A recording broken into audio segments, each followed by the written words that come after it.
दोस्तों क्या आप जानते हैं कि च्युइंग गम चबाने से आपका स्ट्रेस कम होता है। इसीलिए आप जब भी किसी स्ट्रेसफुल सिचुएशन में हो, कोई एग्जाम से पहले या किसी इंपॉर्टेंट मीटिंग में जाने से पहले च्युइंग गम चबाना आपके स्ट्रेस लेवल को बहुत हद तक कम कर सकता है और आपको एक क्विक कॉन्फिडेंस बूस्ट भी मिलता है। साथ ही क्या आपको पता है, अगर आप किसी से बात कर रहे हो और वो पर्सन बातों बातों में अपने हाथ आपको शो कर रहा है, तो इसका मतलब होता है कि वो पर्सन आप पर ट्रस्ट करता है। और क्या आप जानते हैं, हमारे ब्रेन को एक नेगेटिव चीज के इफेक्ट को कम करने के लिए हमें 5 पॉजिटिव चीजें करनी पड़ती हैं। और क्या आपको ये भी पता है कि अगर आप एक दवाई खा रहे हो ये सोच के कि इससे आपका सर का दर्द सही हो जाएगा, अब चाहे वो दवाई फेक ही क्यों ना हो या उस दवाई में सिर्फ शुगर ही क्यों ना हो, क्योंकि आपके माइंड ने ये बिलीव कर लिया है कि इससे आपका सर का दर्द ठीक हो जाएगा, तो उस दवाई को खाने के बाद आप एक्चुअल में अच्छा फील करने लगोगे। इसे कहते हैं प्लेसिबो इफेक्ट, जिसे कई बार डॉक्टर्स अपने पेशेंट पे भी यूज करते हैं। नाउ इसका रिवर्स होता है नोसिबो इफेक्ट, जहां अगर आपको डॉक्टर ये कहता है कि इस दवाई से आपको कुछ साइड इफेक्ट हो सकता है, तो इसके हाई चांसेस हैं कि आपकी बॉडी साइड इफेक्ट डेवलप कर लेगी। यकीन नहीं होता ना, लेकिन ये सच है। तो दोस्तों इसी तरह के और भी अमेजिंग साइकोलॉजिकल फैक्ट्स आज हम आपके साथ शेयर करेंगे, जिसे जान के आपकी लाइफ आसान हो जाएगी। Number 1, we care more about a single person than about massive tragedies. University of Pennsylvania की एक स्टडी में एक ग्रुप के लोगों को ये बताया गया कि एक लड़की भूख से मर रही है, वहीं दूसरे ग्रुप को ये बताया गया कि लाखों लोग भूख से मर रहे हैं, वहीं तीसरे ग्रुप को ये दोनों सिचुएशन से बताई गई। और इस न्यूज के बाद जब उनसे डोनेशंस मांगी गई, तो सरप्राइजिंगली जब डोनेशंस काउंट करी गई, तो लोगों ने उस लड़की को बचाने के लिए लाखों लोगों के मुकाबले डबल से भी ज्यादा डोनेट करा था। जिसे साइकोलॉजिस्ट ने बताया कि हमारा ब्रेन जो हमारे सामने होता है और जो हमें लगता है कि ये प्रॉब्लम हमारे बस में है, हम बस उसे सॉल्व करना पसंद करते हैं, जबकि हम बड़ी से बड़ी प्रॉब्लम सॉल्व करने के कैपेबल होते हैं। लेकिन हमारा अपना माइंड ही हमें जाने अनजाने में रोकता रहता है। सो जब भी आप किसी को कोई बड़ी प्रॉब्लम बताओ, तो साथ ही उनके साथ कोई छोटी प्रॉब्लम भी शेयर करो, जिससे उन्हें लगे कि वो उसे सॉल्व कर सकते हैं। Power makes people care less about others। Stanford university के एक फेमस प्रिजन एक्सपेरिमेंट में कॉलेज स्टूडेंट्स को एक फेक प्रिजन में रैंडमली गार्ड्स और प्रिजनर्स के रोल में असाइन करा गया, जिसमें ये देखा गया कि जो स्टूडेंट्स गार्ड्स बने थे वो प्रिजनर्स को हरास करने लगे थे, जबकि वो सभी एक ही क्लास के स्टूडेंट्स थे। फिर भी वो बस अपने एक फेक रोल के पावर का यूज करके अपने ही क्लासमेट्स को हरास कर रहे थे। और ये इतना ज्यादा हो गया था कि 6 दिन के बाद ही इस स्टडी को कैंसिल करना पड़ा, बट रिसर्चर्स को इसका रिजल्ट मिल गया था। अब ये तो बहुत ज्यादा एक्सट्रीम हो गया था, बट कई स्टडीज में ये देखा गया कि जिन लोगों को ये फील होता है कि वो पावर में है, तो वो नेचुरली अपनी पावर में अंधे हो जाते हैं और लोगों को अपने से नीचे समझने लगते हैं। कई बार वो शो नहीं करते, बट वो सामने वाले की फीलिंग्स को समझ नहीं पाते और ज्यादा एम्पैथी नहीं शो कर पाते। इसीलिए जब भी आप किसी से बात करो, तो अपनी रेपुटेशन, टाइटल और किसी भी तरह की पावर को अपने ऊपर हावी मत होने दो, क्योंकि पावर कब दिमाग में चढ़ जाती है पता ही नहीं चलता। Colour blue can increase productivity.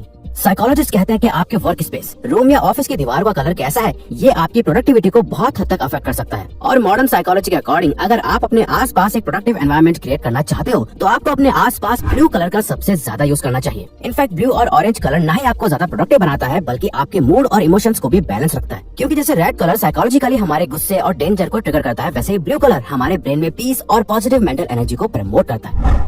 When one rule seems too strict, we want to break more। Psychology में एक कंसेप्ट है जिसे रिएक्टेंस कहा जाता है, जिसके अकॉर्डिंग जब लोगों को लगता है कि उनकी फ्रीडम उनसे छीनी जा रही है, तो ना ही वो सिर्फ उस रूल को ब्रेक करते हैं, बट उसके साथ ही वो उससे भी ज्यादा रूल ब्रेक करने लग जाते हैं, जिससे कि वो और भी ज्यादा फ्री फील कर पाते हैं। और यही रीजन है कि टीनेज में टीनेजर्स बहुत गलत आदतों में पड़ जाते हैं, क्योंकि जितना ज्यादा उन्हें पेरेंट्स या सोसाइटी के दबाव से दबाया जाता है, उन पे रूल्स एंड रेगुलेशंस लगाए जाते हैं, वो उतना ही ज्यादा उन रूल्स और रिस्ट्रिक्शंस को तोड़ने का ट्राई करते हैं। इसीलिए टीनेजर्स के लिए ये फैक्ट जानना इसलिए जरूरी है, ताकि वो पेरेंट्स और सोसाइटी द्वारा किए जाने वाले साइकोलॉजिकल प्रेशर से कुछ ऐसा न कर दे जिससे वो खुद का ही नुकसान लॉन्ग टर्म में करने लगे।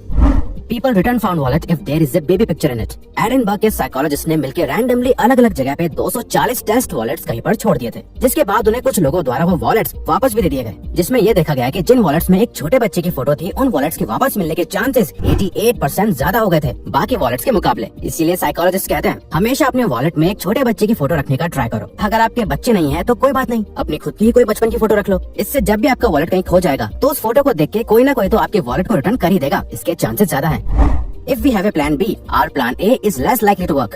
लाइफ में एक सेकंड बैकअप ऑप्शन रखना अच्छी बात है, बट साइंस के अकॉर्डिंग ये करना हर बार हमारे लिए सही नहीं होता। यूनिवर्सिटी ऑफ पेंसिल्वेनिया में करे गए कई सारे एक्सपेरिमेंट से रिसर्चर्स को ये पता चला कि जो लोग कुछ स्टार्ट करने से पहले अपने बैकअप प्लान के बारे में सोचते हैं, वो हमेशा उन लोगों के कंपैरिजन में खराब ही परफॉर्म करते थे जिनके पास कोई बैकअप प्लान ही नहीं था।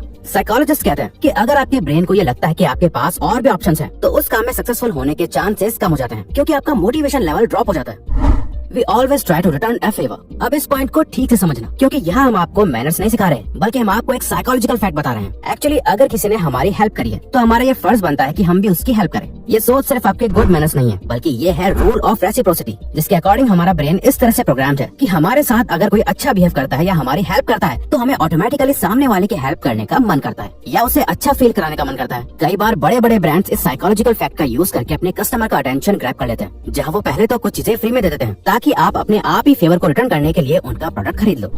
You remember things better if you have been tested on them. 2011 की जर्नल ऑफ एजुकेशनल साइकोलॉजी में पब्लिश हुई एक स्टडी के अकॉर्डिंग एक क्लास में एग्जाम से पहले स्टूडेंट्स को अपने नोट्स को 3 बार रिव्यू करने को कहा गया, जहां उन्होंने अच्छे से रिवीजन करा और 3 बार अपने नोट्स को बार-बार पढ़ा और उसके बाद उन्होंने अपना फाइनल एग्जाम दिया। जिसके बाद ये पता चला कि उस क्लास में स्टूडेंट्स ने बहुत एवरेज परफॉर्म करा, जहां सभी स्टूडेंट्स का एवरेज स्कोर C+ था। बट वहीं सिमिलर क्लास के स्टूडेंट्स को कहा गया कि वो एग्जाम से पहले 3 मॉक टेस्ट देंगे, जहां उन्हें एग्जाम से पहले कुछ पॉप क्विज़ेस दिए जाएंगे जो उनकी नॉलेज को टेस्ट करेंगे। रिवीजन करने के बजाय उन्होंने 3 मॉक टेस्ट दिए, जिसके बाद इन स्टूडेंट्स का एवरेज स्कोर था A-, जो पहले ग्रुप के स्टूडेंट से बहुत ज्यादा था। जिससे ये पता चला कि अगर आप कुछ याद रखना चाहते हो तो उसका सबसे बेस्ट तरीका है अपना टेस्ट लेता रहो। 4 seconds make silence awkward। Journal of experimental and social psychology में पब्लिश हुए एक पेपर के अकॉर्डिंग जो लोग ऑकवर्ड साइलेंस एक्सपीरियंस करते हैं तो अक्सर वो स्ट्रेस्ड, हर्ट और रिजेक्टेड फील करने लगते हैं, जो किसी भी कॉन्वर्सेशन की वाइब को खराब कर देता है। और रिसर्च से ये पता चला है कि किसी भी कॉन्वर्सेशन को ऑकवर्ड बनाने में सिर्फ 4 seconds का साइलेंस लगता है। किसी से भी बात करते टाइम अगर आप नहीं चाहते कि आपकी कॉन्वर्सेशन खराब हो तो बात करते करते अचानक 4 seconds से ज्यादा साइलेंट मत रहो, वरना आप और सामने वाला दोनों अनकंफर्टेबल फील करने लगेंगे।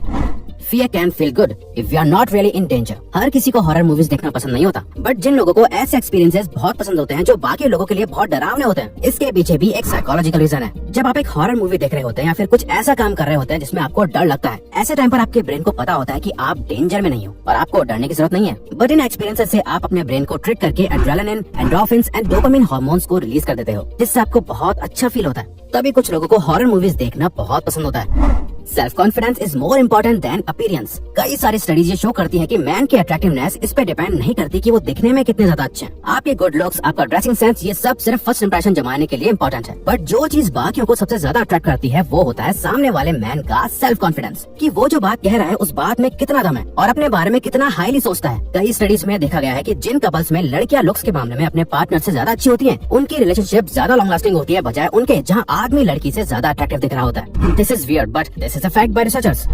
Writing down your thoughts reduces stress. कई सारी स्टडीज ने शो करा है कि अपने ट्रॉमेटिक एक्सपीरियंसेस को लिखने से आपका इमोशनल स्टेट पहले से बेटर हो जाता है। इससे आपका स्ट्रेस कम होता है और आप मेंटली हील होने लगते हो। ऐसा इसलिए होता है क्योंकि आपके साथ जो भी बुरा होता है वो आपके माइंड में हमेशा घूमता रहता है और आपको हर्ट करता रहता है। और हमारे माइंड की एक बात है, आप इसे जितना ज्यादा एक चीज को भुलाने को कहोगे, इससे वही चीज उतना ज्यादा याद आएगी। इसलिए जब आप अपने थॉट्स को लिख देते हो तो आप उसके बारे में अच्छे से सोच पाते हो और खुद को जज कर पाते हो, जिससे धीरे धीरे वो थॉट्स आपको परेशान करना बंद कर देते हैं। इवन दोस्तों, इस चीज को हम खुद भी फॉलो करते हैं जर्नलिंग की मदद से, क्योंकि दिस इज अ फैक्ट कि राइटिंग से आप अपने थॉट्स को क्लियरली देख पाते हो और आपका माइंड थोड़ा लाइट और क्लियर हो जाता है। लेकिन अगर आप और साइकोलॉजिकल फैक्ट्स जान के अपने माइंड की नॉलेज को और ज्यादा बढ़ाना चाहते हो तो आप हमारी ये अमेजिंग साइकोलॉजी फैक्ट्स पे बेस्ट वीडियो भी देख सकते हो। तो अगर आपको ये वीडियो अच्छी लगी तो वीडियो को लाइक और सब्सक्राइब बटन पे क्लिक करके इस चैनल को सपोर्ट करो और बेल नोटिफिकेशन ऑन कर लीजिएगा ताकि आप आने वाली वीडियोस मिस न कर पाओ।